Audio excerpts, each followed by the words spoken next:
after the last meeting and made the duck joke, so I'm actually deaf. So I think that joke got wound up here. Maybe you're tone deaf.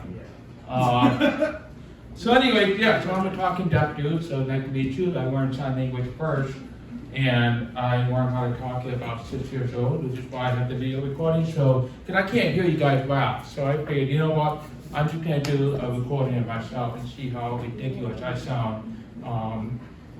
Funny enough, 5 times in 3 different states, people have come up to me and said, "You sound Jewish."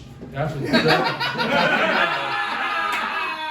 fuck with the guy who can't hear himself talk. So I'm like, what does a Jewish person sound like?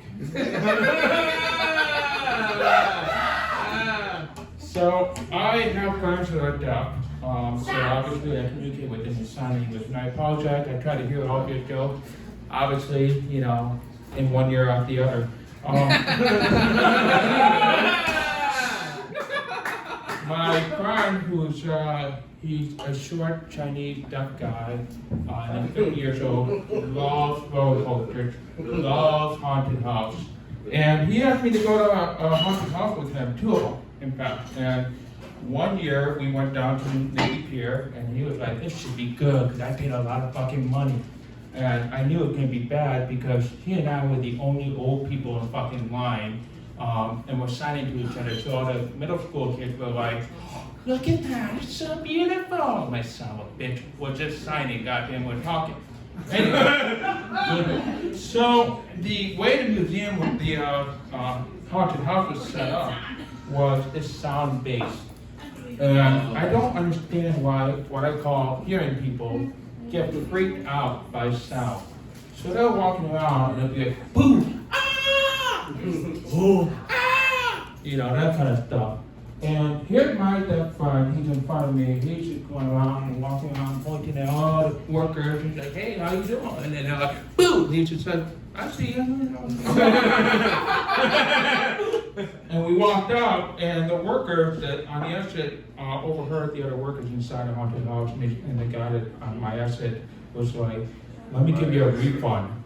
And I'm like, "You're giving me a fucking crippled refund? Like, you know, you feel bad, you couldn't even just, like, jump out, you just decided, boo, and then you're afraid to hurt us? Like, come on."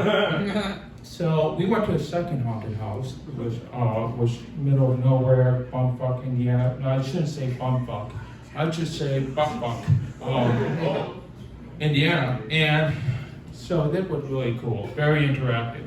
Unfortunately, one of the part had this long metal handle, and you put your hand on it, it electrocutes the shock. Unfortunately, that's my way to communicate. So he and I grabbed the handle, and we're shocked, and we couldn't feel our fucking hands. So here I am going,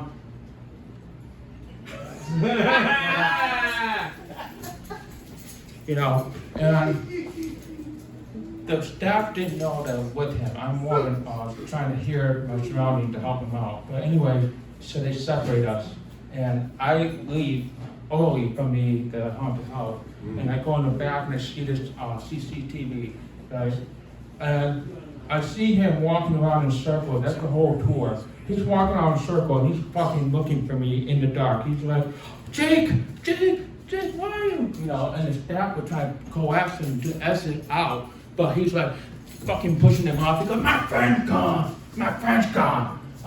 So I'm trying to explain to the staff that he's deaf, but they thought he was on fucking LSD. So they're So the worst thing he can do to a deaf person is blind them.